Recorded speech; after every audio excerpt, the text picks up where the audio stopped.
देश भर के किसान भाइयों, अभी अभी सूचना मिली है कि गाजीपुर बॉर्डर पे जो हमारे यूपी के किसान भाई वहाँ पे धरना लगाकर बैठे हुए हैं, उन सभी को खदेड़ने के लिए वहाँ से उनका धरना चुकवाने के लिए पुलिस फोर्स और अपने आरएसएस के कुछ लोगों के द्वारा सरकार का ये प्रयास किया जा रहा है कि उनका धरना उठवाया जाए। इसके लिए मैं सभी देशवासियों को, जो किसान भाई हैं कहीं पे भी बैठे हैं, सभी को ये अपील करूंगा कि अब घर बैठने का समय नहीं है, अब मैदान में उतरने का समय है। अगर ज़मीन बचानी है तो वापस आएं, ज़मीन बचाने के लिए इन मोर्चों में आएं। और मैं ये भी कहना चाहता हूँ यहाँ से सिंघू बॉर्डर से कि जो सरकार ये प्रयास कर रही है, अगर वहाँ पे हमारे जो किसान भाई बैठे हैं, ये मत सोचे सरकार के वहाँ पे जो हम लोगों ने, सरकार ने जो चाल चली थी हमारे साथ, हमें खदेड़ने की, हमें तोड़ने की, हमें आपस में बांटने की, कि वो इस चाल में सफल हो जाएगी। हम पंजाब के किसान, यूपी के किसान, हरियाणा, मध्य प्रदेश, अपना राजस्थान, केरला, कर्नाटका, जितने भी किसान इस मोर्चे में कहीं किसी भी तरीके से मिलकर ये आंदोलन कर रहे हैं, हम सब एक हैं और एक होकर लड़ेंगे। अगर वहाँ के किसानों के ऊपर किसी तरह का बल प्रयोग किया सरकार ने तो वो अच्छा नहीं होगा। हम पूरे का पूरा पंजाब उन मेरे भाइयों के साथ खड़े हैं जिनके ऊपर ये बल प्रयोग करने का ये प्रयास कर रही है सरकार। सरकार को तुरंत इस अपनी कार्रवाई से पीछे हटना चाहिए। और किसान कर क्या रहे हैं वहाँ पे? कुछ नहीं कर रहे, वो अपनी मांग लेकर बैठे हुए हैं। अगर सरकार उनसे ये ऐसे धक्के से उनको वहाँ से उठाने का प्रयास करेगी तो पूरा देश उन किसानों के साथ खड़ा होगा। दूसरी मैं ये बात कहना चाहता हूँ कि जो पिछले दिनों में 26 तारीख को जो इस सरकार ने हमारे आंदोलन को खिंडाने के लिए एक घिनौनी हरकत की है, जिसके साथ कारण हमारे देश भर में इन्होंने एक ऐसा मैसेज देने का यत्न किया है कि ये जो आंदोलन है ये किसानी का आंदोलन नहीं है, ये तो खालिस्तानियों का आंदोलन है। ये ऐसी वैसी बातें करने का जो प्रयास किया है, मैं ये क्लियर कर देना चाहता हूँ कि आज की जो यहाँ सद्भावना रैली हुई है, सभी लोग एक एक किसान के हाथ में तिरंगा लेकर लोग निकले हैं।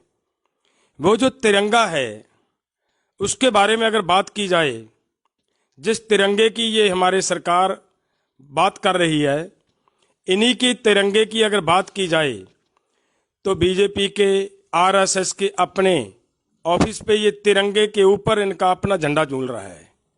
इतना ये सत्कार करते हैं तिरंगे का। और मेरे हरियाणा, पंजाब और पाकिस्तान में जा चुके, पंजाब के जो पार्ट जा चुका है, कुछ हिमाचल में हमारा पार्ट जा चुका है, दिल्ली तक था हमारा ये पार्ट। और ये तिरंगा कहाँ से आया है? ये तिरंगा पंजाब और हरियाणा जब एक होकर देश की आज़ादी के लिए लड़ रहे थे ना, और पंजाब और हरियाणा के लोगों ने 92% कुर्बानियां दी हैं इस तिरंगे के लिए।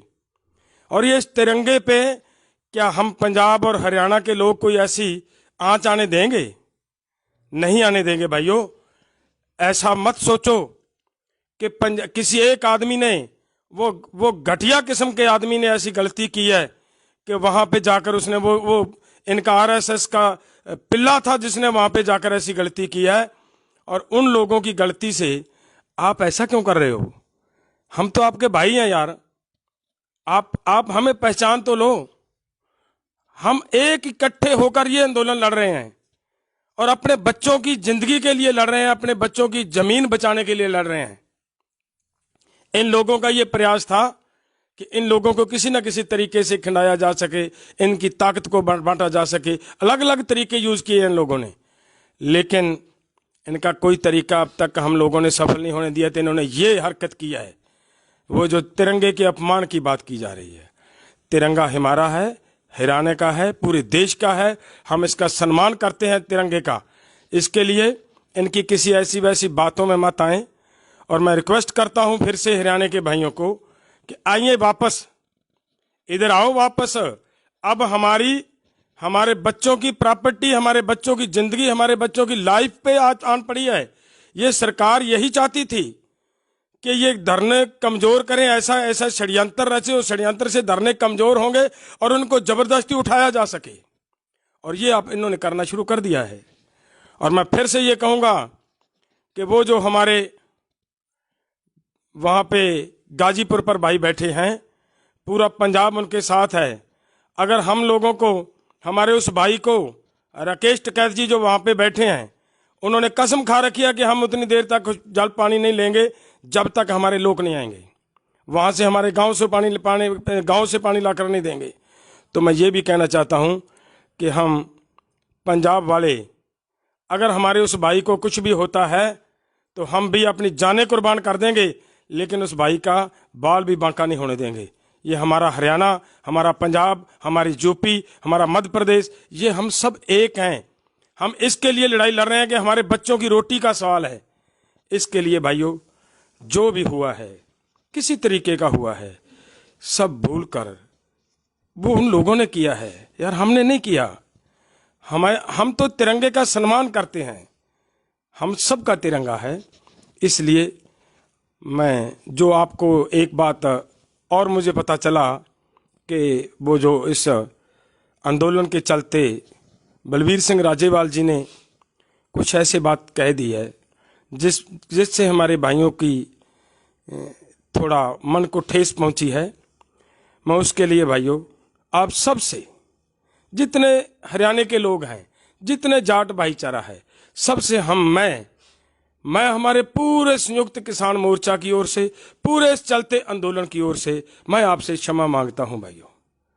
कृपा कीजिए, आप ये कहकर आए हैं कि पंजाब हमारा बड़ा भाई है, हम पंजाब के छोटे भाई हैं, तो क्या आप अपने बड़े भाई को माफ नहीं करोगे? प्लीज साथ दीजिए, बच्चों की प्रॉपर्टी बचाएं, जमीन बचाएं भाइयों, सब एक होकर लड़ें। ये मैं आपको प्रार्थना करता हूं। और हमारे उस भाई का समर्थन देना, आज उनको जरूरत है, हमारे यूपी वाले भाइयों को आज हमारी जरूरत है, सभी की जरूरत है। और घर बैठने का वक्त नहीं है, ये सब मैदान में उतरें। अब उनकी हेल्प करने का वक्त है, उनकी हेल्प करें और हम एक होकर लड़ें। ये आरएसएस वाले हमारे आंदोलन को खराब करने का हर तरह का प्रयास करेंगे और हम सबको मुंह तोड़ जवाब देना होगा। जैसे मैं बहुत खुश हुआ था जिस दिन आपने, ये लोग जो ये बातें कर रहे थे, SYL जैसी बातें कर रहे थे, आप हरियाणा के लोगों ने बहुत उस समय ये जिंदा दिली दिखाई है और आपने तो हमें लाए हैं।